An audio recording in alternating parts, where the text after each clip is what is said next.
오늘 우리에게 주시는 하나님의 말씀은 마태복음 3장 1절로 12절까지의 말씀입니다. 이 말씀을 본문으로 광야에 외치는 소리라는 제목으로 하나님의 은혜의 말씀을 함께 나누고자 합니다. 우리는 혼탁한 시대를 살고 있습니다. 이전 세대 누구도 경험하지 못한 새로운 질서와 사회 관계를 요구하는 시대를 살아가고 있습니다. 코로나19 바이러스로 인해 새로운 사회 질서가 생기고 있으며 최근 흑인 조지 플로이드의 사망 사건을 계기로 해서 인종차별에 대한 전국적인 시위가 발생하고 있습니다. 사람의 생명은 흑인이든 백인이든 아시안이든 누구나 소중합니다. 이러한 숭고한 가치를 외치는 와중에 일부 악한 사람들에 의해서 이루어지는 약탈과 방화는 결코 정당화될 수 있는 것이 아닙니다. 시위자들의 외침은 지나친 경찰 폭력에 대한 반대와 인종차별에 대한 반대인 것입니다. 수많은 사람들이 이에 동조하여 거리로 나섰고 보다 나은 삶을 위하여 많은 사람들이 함께 목소리를 높이고 있습니다. 이와 비교해 보면 2000년 전에 이스라엘 광야에서 외친 세례 요한의 외침은 너무 빈약하기 그지없습니다. 자신을 세상에 외치는 소리라 말하면서 외로운 싸움을 하던 사람이 세례 요한이었습니다.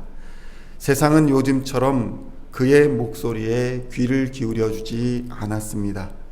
왜냐하면 그의 소리는 듣는 자들에게는 현실적인 이익과 권익을 보장해주는 소리가 아니었기 때문입니다. 로마인에 대하여 가혹한 압제에 반대하는 소리도 아니었고 유대민족이 로마로부터 받는 차별을 중지하고 또 로마 시민과 같은 대우를 해달라 라고 요구하는 소리도 아니었기 때문입니다. 그렇다면 세례 요한의 외침의 의미는 무엇이었으며 이를 통해 오늘의 시대를 살아가는 우리가 무엇을 외쳐야 하는가를 살펴보고자 합니다. 첫째로 세례 요한의 외침은 이 특징은 겁이 없는 진실한 외침이었습니다. 당시 유대 권력자들인 바리새인과 사두개인들을 향해서 독사의 자식들이다 라고 독설을 외쳤습니다.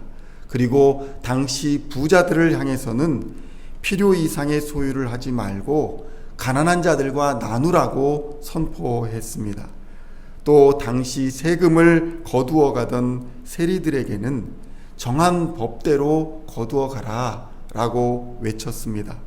또한 당시의 군인들을 향해서는 강포한 행위를 그치라 라고 했으며 왕에게조차 잘못된 행위를 고치라고 선포했습니다. 그렇다면 세례 요한은 어떻게 이런 선포를 당당하게 할 수 있었을까요? 그것은 바로 그 자신이 세상과의 이해관계에서 자유로운 삶을 살아가고 있었기 때문입니다. 어떤 외침이 변질되는 이유는 참여한 그들의 외침이 정파적 이익을 대변할 때에 그 외침은 진실성을 의심받게 마련입니다. 성도 여러분, 우리의 외침은 얼마나 진실되게 외쳐지고 있습니까? 우리의 외침은 하나님의 말씀 앞에서 사랑으로 그러한 공의의 선포를 하고 있습니까? 아니면 악한 사람들을 대변하고 있는 것은 아닙니까? 악한 사람들은 시위나 프로테스트를 이용해서 자신의 이익을 챙기려고 합니다. 약탈과 방화는 정의를 이용하여 사리사욕을 챙기려 하는 악한 모습에 불과합니다. 그들은 정의에는 관심이 없으며 단지 자신의 이익을 위해 무고한 희생을 요구하는 악당에 불과한 것입니다. 교회는 정의와 더불어서 사랑을 선포해야 하는 것입니다. 사랑 없는 정의는 폭력에 불과하기 때문입니다. 두 번째로 세례 요한의 외침은 아무런 가시적인 능력, 보여지는 능력은 없으나 말씀의 선포만으로도 엘리야와 같은 회개의 능력을 행하는 외침이었다는 것입니다. 사람들은 요한의 외침을 듣고 예루살렘과 온 유대에서 요단강가에서 세례를 베푸는 세례 요한에게 나아왔고, 그리고 죄를 회개하고 세례를 받았습니다. 진실한 선포는 잘못을 회개하게 하는 능력과 힘이 있다는 것입니다. 세례 요한은 아무런 표적을 행하지 않았음에도 사람들의 마음을 움직였으며 그들을 회개하고 세례를 받는 믿음의 자리로 이끌었다는 것입니다. 성도 여러분, 우리의 외침은 하나님께로 이끄는 힘이 있어야 한다는 것입니다. 우리의 선포는 하나님께로 향하는 선포여야 한다는 것입니다. 우리에게 금과 은은 없지만 우리에게 있는 예수 그리스도를 전해 줌으로써 죄와 억압에서 자유를 얻는 해방의 복음을 전해 주어야 한다는 것입니다. 마지막으로 세례 요한의 외침은 인기를 추구하지 않고 사라짐을 선택한 외침이었습니다. 예수님이 사역을 시작하실 즈음에 세례 요한의 인기는 최고조에 달해 있었습니다. 그러나 예수님이 등장하시자 모든 것을 예수님을 향하도록 하고 세례 요한은 자신을 내려놓았습니다. 30절에 보면 세례 요한은 예수님은 흥하여야 하겠고 자신은 쇠하여야 할 것이라고 고백하고 있습니다. 그리고 그는 얼마 안 되어서 헤롯에 의해 순교를 당하게 됩니다. 성도 여러분, 하나님 앞에 칭찬받는 소리는 바로 이러한 소리입니다. 진실을 진실되게 선포하고 회개하고 주께로 돌아오는 능력의 말씀을 선포하고 모든 칭찬과 영광은 우리 주 예수님께 돌리는 외침이 바로 우리가 외쳐야 하는 소리인 것입니다.